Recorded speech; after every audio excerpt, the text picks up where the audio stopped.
Hello learners, welcome to my YouTube channel. आज हम assessment for learning में से यूनिट 2 का टॉपिक करेंगे, concept of cognitive affective psychomotor domain of learning, revise taxonomy of objective 2001।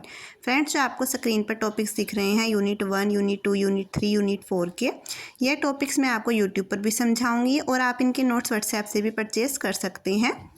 Screen पर दिख रहे यूनिट 1, यूनिट 2, यूनिट 3, यूनिट 4 के टॉपिक्स भी एग्जाम पॉइंट ऑफ व्यू से मोस्ट इंपॉर्टेंट है। यह 16 मार्क्स में एग्जाम्स में आते हैं। इन टॉपिक्स की वीडियोस मेरे यूट्यूब चैनल पर नहीं है। इनकी पीडीएफ नोट्स बहुत ही रिजनेबल प्राइस पर उपलब्ध है। खरीदने के लिए वीडियो के आखिर में दिए गए व्हाट्सएप नंबर पर संपर्क करें। Welcome to my YouTube channel. आज हम टॉपिक करेंगे explain revised Bloom's taxonomy of educational objective, how is it useful in assessment of learning, और या write in detail about revised Bloom's taxonomy of objectives.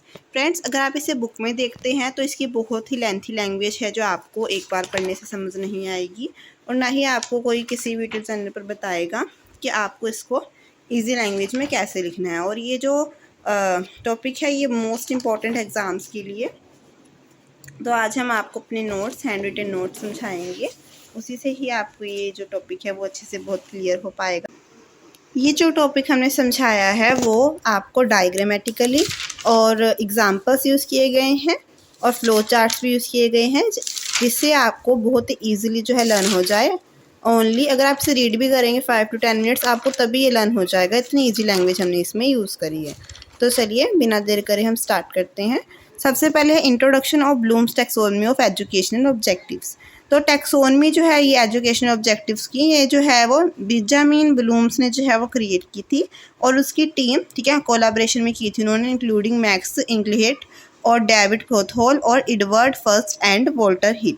आपको ये सारे जो नेम्स हैं वो आपको लर्न करने होंगे। अगर आप एग्जाम्स में अच्छा स्कोर करना चाहते हैं तो आप इन्हें हाईलाइट कर कर एग्जाम में लिखिएगा। उसके बाद हमने इसको एक शॉर्ट भी बता देना है, क्योंकि जो एग्जामिनर होता है वो लाइन टू लाइन आपका पढ़ने नहीं बैठता है, क्योंकि उनके पास इतना टाइम नहीं होता है। तो यही आपके लिए बहुत हेल्पफुल है अगर आप इसे बनाएंगे। ठीक है, किसने बनाई थी? बेंजामिन ब्लूम्स और उसकी टीम ने। जब फर्स्ट लॉन्च हुई थी ये 1956 में।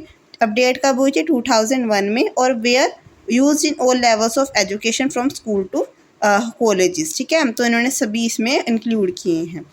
अब इसमें 3 तरह के डोमेन्स हैं, कॉग्निटिव, साइकोमोटर और अफेक्टिव। अफेक्टिव इमोशन से रिलेटेड है, कॉग्निटिव हमारा मेंटल स्किल से रिलेटेड है, नॉलेज, और साइकोमोटर है वो स्किल से रिलेटेड है।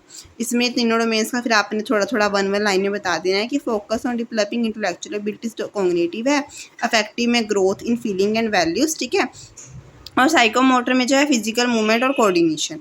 अब आता है taxonomy of educational and instructional objectives. क्या है इसका पर्पस? है to make learning goals clear और प्रिसाइज, और teachers help, it has teachers select the right teaching strategy. ठीक है, ये आपको लर्न करने होंगे, ये बहुत ही ईजी हमने आपके लिए रखे हैं। क्लासिफिकेशन क्या है? क्रिएटेड किसने किया था? B.S. Blooms and his team 1956 में। उसके बेनिफिट्स क्या है कि गोल्स देखता है सिस्टम के, प्रोवाइड क्लैरिटी और avoid overlapping repetition of goals. आप टैक्सोनॉमी का मीनिंग बता दीजिएगा। द वर्ड टैक्सोनॉमी एक कॉम्बिनेशन है 2 ग्रीक वर्ड्स का, टैक्सिस प्लस नॉर्म्स। टैक्सिस का मतलब है अरेंजमेंट और नॉर्म्स का मतलब है लॉ, और टैक्सोनॉमी का मतलब है लॉफुल अरेंजमेंट, ठीक है, या फिर लॉफुल या फिर ऑर्डरली अरेंजमेंट। अब Bloom's taxonomy of instructional objectives क्या है? एक हायरार्किकल फ्रेमवर्क है ताकि लर्निंग ऑब्जेक्टिव्स क्लासीफाई हो सके।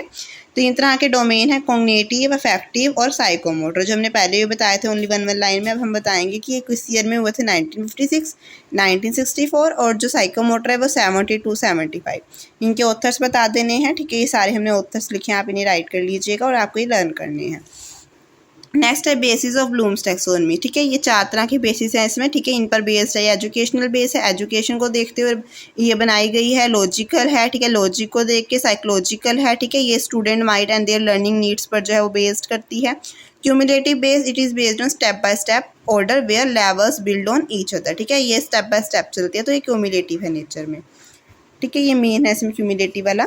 इसका प्रूफ क्या है? जैसे language, you need knowledge of words before you can apply them to translate a sentence. ठीक है, आपको सबसे पहले नॉलेज चाहिए होती है किसी भी सेंटेंस को ट्रांसलेट करने के लिए, किसी भी सेंटेंस को ट्रांसलेट करने के लिए, ठीक है, आपको ये नॉलेज चाहिए होती है। ठीक है, तो आफ्टर दैट ही आप उसे अप्लाई करते हो नॉलेज को। Science, you need to understand mass and volume before you can apply them to calculate density. ठीक है, साइंस में भी आपको अंडरस्टैंडिंग चाहिए होती है ताकि आप उसे अप्लाई कर सकें। Logic, you must understand Archimedes principal before you can explain why a needle sinks but a ship floats. Archimedes principal की अंडरस्टैंडिंग होनी चाहिए बिकॉज आपको अगर ये जानना है कि क्यों एक सुई जो है वो पानी में डूब जाती है जबकि एक शिप जो है वो तैरती है, तो आपको नॉलेज और अंडरस्टैंडिंग प्रॉपर होनी चाहिए ताकि आप एप्लीकेशन कर सकें किसी भी, ठीक है, किसी भी चीज़ का। तो इसमें नॉलेज होनी चाहिए, अंडरस्टैंडिंग होनी चाहिए, अंडरस्टैंडिंग होनी चाहिए, तभी आप एप्लीकेशन कर पाएंगे। ठीक है, तो ये शो करता है कि objective classification by Bloom's is cumulative in nature. ठीक है, एक सीरीज में चलते हैं, ऐसा नहीं कि आप एप्लीकेशन पे पहले ही कर देंगे, आपको सबसे पहले नॉलेज और अंडरस्टैंडिंग नीड होती है। Bloom's taxonomy of education objective in cognitive domain. ठीक है, ब्लूम्स टैक्सोनॉमी इंक्लूड 6 लेवल्स। ठीक है, knowledge, comprehension, application, analysis, synthesis and evaluation. It explains how student process information from simple to complex. Its main criticism ये है कि ये cumulative है nature में, ठीक है, meaning it wrongly assumes learning must follow a rigid or linear order without any overlap. ठीक है, मतलब कोई भी ओवरलैपिंग नहीं होगी इसमें, एक सीरीज में ही चलता है, इसलिए क्यूमुलेटिव है नेचर में। तो हमें नीड होती है रिवीजन ऑफ ब्लूम्स टैक्सोनॉमी की। Action oriented, it uses verbs. ठीक है, इसमें वर्ब्स यूज़ किए जाते हैं, ठीक है, instead of nouns, because learning क्या है, इज समथिंग यू डू। तो इसमें वर्ब्स यूज़ किए जाते हैं जो हमारी पुरानी टैक्सोनॉमी थी ओरिजिनल वाली, तो इसीलिए हमें नाउन्स चाहिए होते हैं, तो इसीलिए एक्शन ओरिएंटेड होती है, इसलिए हमें इसकी रिवीजन करनी है। Example, changing knowledge to remembering, हमने नॉलेज को रिमेम्बरिंग चेंज करना है। Modern order, it's place is creating at the very top because making something new is the ultimate goal of learning. ठीक है, हमने क्रिएटिंग को टॉप पर रखा है रिवीजन करते वक्त ब्लूम्स टैक्सोनॉमी की, क्योंकि कुछ न्यू क्रिएट करना एक अल्टीमेट गोल है लर्निंग का। Example, making a new project is the highest skill. Two way focus है ये, it separates what you know from how you think about it. ठीक है, तो ये टू वे फोकस है। इसका example, knowing a math formula versus knowing what to use it. ठीक है, clearer level, it makes it easier for teachers to plan lessons and write better test questions. ठीक है, टीचर्स को भी help करता है। Example, using explain instant of understand to see if a student really gets this. ठीक है, explain करना है हमने, ठीक है, सिर्फ समझाने की जगह अच्छे से एक्सप्लेन करना है ताकि हम देख सकें कि स्टूडेंट को रियली समझ आया।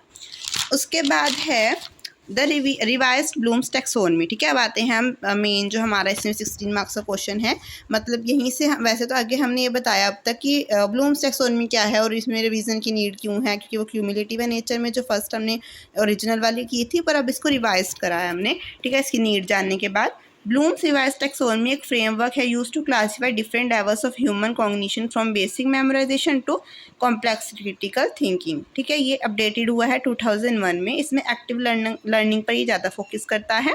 ठीक है, इसमें वर्ब यूज़ किए गए हैं instead of nouns. Think of it as a 6 step ladder for learning. ठीक है, इसमें 6 स्टेप्स हैं, जैसे पहले में थे ऐसे इसमें भी 6 स्टेप्स हैं, बट ये थोड़े चेंज किए गए हैं क्योंकि इसे हम एक्शन में लेके आए हैं। ठीक है, इसे हम जो है वर्ब्स में लेके आए हैं नाउन्स की जगह। ठीक है, असलियत में इसे जो है हम अप्लाई करेंगे, एक्शन में लाएंगे। तो 6 लेवल्स में इसमें लोअर ऑर्डर लेवल से हम हायर ऑर्डर लेवल पर जा रहे हैं। ठीक है, सबसे पहले हम रिमेम्बरिंग कर रहे हैं, recall facts and basic concept. ठीक है, इसमें हम रिकॉलिंग कर रहे हैं फैक्ट्स की और बेसिक कंसेप्ट की, जैसे कि किसी लिस्ट को मेमोराइज करना। अंडरस्टैंड आइडियाज़ और कंसेप्ट को हम एक्सप्लेन कर रहे हैं, summarizing a paragraph. Example, using information in new situations. ठीक है, हम इसमें अप्लाई करेंगे solving a math problem with formula. ठीक है, फॉर्मूला अप्लाई करेंगे। Analyzing drawing connection among ideas. Example, identifying the causes of a historical event. ठीक है, इसमें हम ये सारे आइडेंटिफाई भी करेंगे एनालाइज में। इवेल्युएटिंग जस्टिफाइंग अ स्टैंड और decision. Example, critiquing an argument. ठीक है, इसमें हम आर्ग्यूमेंट को इवेल्युएट करते हैं कि ये सही है या गलत है। क्रिएटिंग, प्रोड्यूसिंग न्यू और original work. Example, designing a new experiment. ठीक है, इसमें हम बाद में लास्ट में क्रिएटिंग करेंगे, कुछ न्यू जो है वो कर देखेंगे। ठीक है, जैसे कि हम कोई एक्सपेरिमेंट करते हैं न्यू, तो इसमें मेन ये है कि इसमें क्रिएटिंग की जाती है, जो बहुत ही अच्छी बात है, क्योंकि हम कुछ नया करते हैं तो ये कुछ सीखते हैं, तो वही हमने इसमें रिवीजन में रिवाइज्ड ब्लूम्स टैक्सोनॉमी में किया है। Comparison of original and revise taxonomy. जो पुरानी मतलब ओरिजिनल जो टैक्सोनॉमी थी उसमें हम नॉलेज से स्टार्ट होते थे, नॉलेज लेते थे, कॉम्प्रीहेंशन, एप्लीकेशन, एनालाइज, सिंथेसाइज और इवेल्यूएशन। बट इसमें सबसे पहले हम रिमेंबर करते हैं, फिर अंडरस्टैंड, अप्लाई, एनालाइज, इवेल्यूएट और क्रिएट। इसमें मेन यही है कि इसमें पहले इवेल्यूएट किया गया है, उसके बाद क्रिएट किया गया है। उसमें लास्ट में सिर्फ इवेल्यूएशन ही किया गया, सिर्फ जजमेंट ही की गई, कुछ क्रिएशन नहीं की गई। तो यही है कि इसमें नाउन जो है वो वर्ब फॉर्म में गया, और in the revised taxonomy synthesize and evaluation जो है वो स्विच कर दिए गए। ऑल्सो वर्ब्स जो हैं वो are used in place of nouns to show action. ठीक है, तो आपने लास्ट में बॉक्स में बताना है। अब आता है लास्ट रिवाइज ब्लूम्स टैक्सोनॉमी जो एंडरसन और क्रिथवेल ने दी थी। Noun to verb categorize shifted from nouns to active verb. Okay, top level swap हुआ है, creating is now the highest level, renaming, knowledge जो है वो रिमेंबरिंग हो गई है, और कॉम्प्रीहेंशन जो है वो अंडरस्टैंडिंग हो गया है। Modern focus updated from 21st century practical assessment. ठीक है, इसमें 21st सेंचुरी जो है उसको अपडेट किया गया उसके अकॉर्डिंग, तो ये मॉडर्न फोकस है। चेंज इन एम्फेसिस यही है कि ऑथेंटिक और प्रैक्टिकल है, ये मोर इफेक्टिव है फॉर प्लानिंग एंड असेसमेंट के लिए। 21st century focus updated for modern learning and work, और लेवल्स ठीक है, easily applied to every level of teaching, active subcategory, stronger emphasis on detailed sublevels. ठीक है, conclusion में आपने and में ये बताना है, at the end it is concluded that the revision makes the taxonomy an active, practical and authentic tool for 21st century by placing creating at the top. Top पर creating को रखकर ये बहुत ही प्रैक्टिकल, एक्टिव और authentic जो है वो 21st सेंचुरी के लिए है, जो रिवाइज ब्लूम्स टैक्सोनॉमी है। तो आई होप आपको हमारा ये जो आज का टॉपिक है अच्छे से क्लियर हुआ होगा। हमने जो हमारा व्हाट्सएप का नंबर है आपको जो है स्क्रीन पर शेयर किया है, ताकि आप जो है ये नोट्स भी परचेज़ कर सकें, और जो नोट्स जो आपको स्टार्टिंग में बताए थे कि प्रोवाइड कर दिए जाएंगे हैं उन पर वीडियोस नहीं हैं, तो आप उन्हें परचेज़ कर सकते हैं। अगर आपको हमारे ये नोट्स ईजी लगे हैं तो वो नोट्स भी बिल्कुल हमने इसी तरह प्रिपेयर करे हैं, तो आप वो भी परचेज़ कर सकते हैं। ठीक है, तो थैंक यू फ्रेंड। अगर आपको हमारी ये वीडियो पसंद आई हो तो हमारे चैनल को लाइक, सब्सक्राइब और कमेंट करना ना भूलें। Thank you friends, bye bye.